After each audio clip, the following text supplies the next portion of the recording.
Hello, Business 153.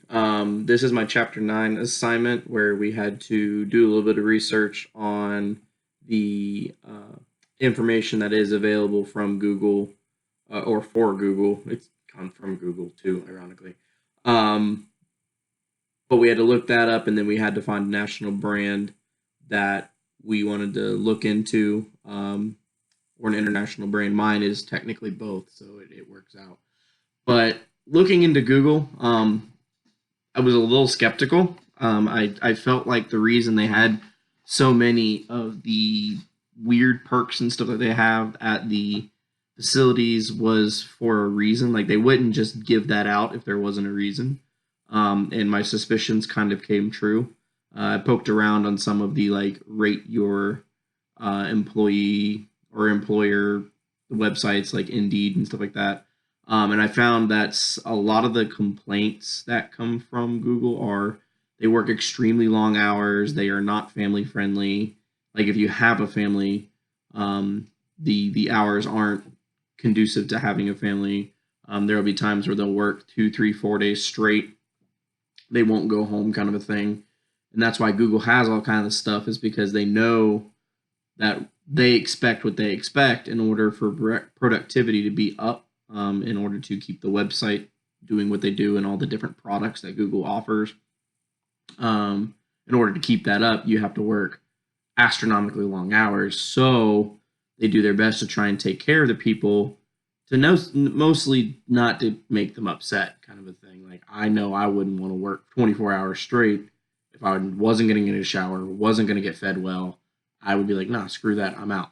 So I get it, and it makes a lot of sense. Also, looking at like the compensation, the little bit of information that was available, I think everybody was kind of finding from what I was watching other people's videos was around 112 ish average, starting as low as about 60 and as high as about 160 to 180, not including your executives, obviously, and everything. But that's kind of like the going rate, which makes a lot of sense. I would like to bring the point up though that, and I don't think anybody's touched on this, but it is like, especially like the specific one in like California and stuff like that, Silicon Valley, um, that number is kind of inflated because you think about how far $100,000 here goes versus living out in California, kind of a thing. So I did this was just kind of one thing I kind of giggled about, where everybody's like, "Wow, that's a lot of money." I'm like, not in California." I had a friend who worked there. He is actually a software engineer and a program engineer now for one of the NASCAR teams, but he worked out there for a couple of years, and he really enjoyed it. But he got burnt out, and that's what he said. A lot of the one of the biggest issues working for Google is you have to be really young, and very go getter to be able to do that kind of a job because of how strenuous it is, and you do get burnt out quickly. So I just kind of thought that was interesting. So overall, I think it would be a great place for like someone young like me or whatever to work there. But ultimately, I don't think it's a career company. Um, you would do that, get it on your resume, look really good, and then go somewhere else that's more low key, a little bit slower. Still a good job that you can make a 10, 20, 30 year career out of, but it's not going to completely burn you out like Google does. So the company I chose was Chevrolet. I guess you could say GM, but I wanted to focus on Chevrolet because they kind of have a little bit different than some of the other brands. Um, as an employee for Chevrolet, whether you work in an office, whether you work for OnStar, whether you work in the factories, Chevrolet has really, really good benefits.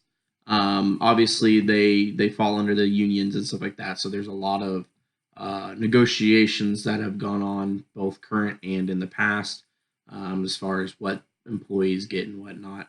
Whenever you work in like one of the corporate facilities or in any of the factories or whatnot, there are little in-house benefits. They're usually very conducive of like time off and stuff like that.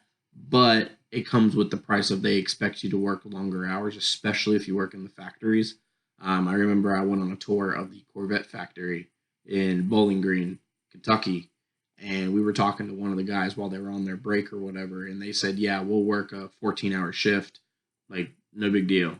But they do get really good pay. He said he does get a decent pay. I can't remember what the number was, but and I tried to find it online. I didn't really find anything. And of course, they're such a large company with so many different jobs at play. It's just too kind of troubled up. But they do get really good. Like you get your standard package, like your 401k, your time off, your vacation, stuff like that. And the numbers looked pretty average for the industry, I guess you could say. You get your typical, like if you just started, you have to work for like 6 months, and then you get a 401k package starts up, and you get your a week of vacation, 40 hours, and then it builds up as your temperature builds up. Stuff like that. I didn't see a whole lot of real detailed information, but yeah, it seemed like it was pretty par for the course. One thing that I did really like that I found funny though is if you work for the brand or work for GM in general, after so many years, I think it's like 3 years or 5 years, they will start giving you money to buy a car. Like they will pay you to buy a car. So let's say you've been working for GM for 5 years. That's a $2,500 credit. They will give you $2,500 to go buy a Camaro or whatever. On top of that, you get employee discount, which is basically like cost, whatever it costs the company to build the car. So you think about a car at a dealership costs $35,000. It probably costs the company to build it $25,000.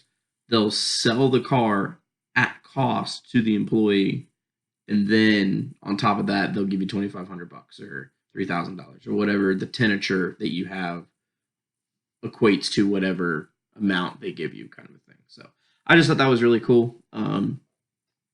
Working for a dealership, Toyota, the one that I worked for, does not do that. So it was kind of like, oh, that kind of sucks. But I just thought that was really cool. Other than that, though, it's pretty standard par for the course, and I would totally be on board for working for them because it seems like they don't go so far out of their way like Google does, but they still go out of the way enough that you could tell that they care about their employees and they want to keep their employees happy. And I think a lot of companies are kind of getting on board with that too. It's less about the bottom dollar and it's becoming a little bit more about the relationship with the employee. So, but yeah, that's what I got. I'd love to hear your questions and your comments. Talk to you soon. Thank you.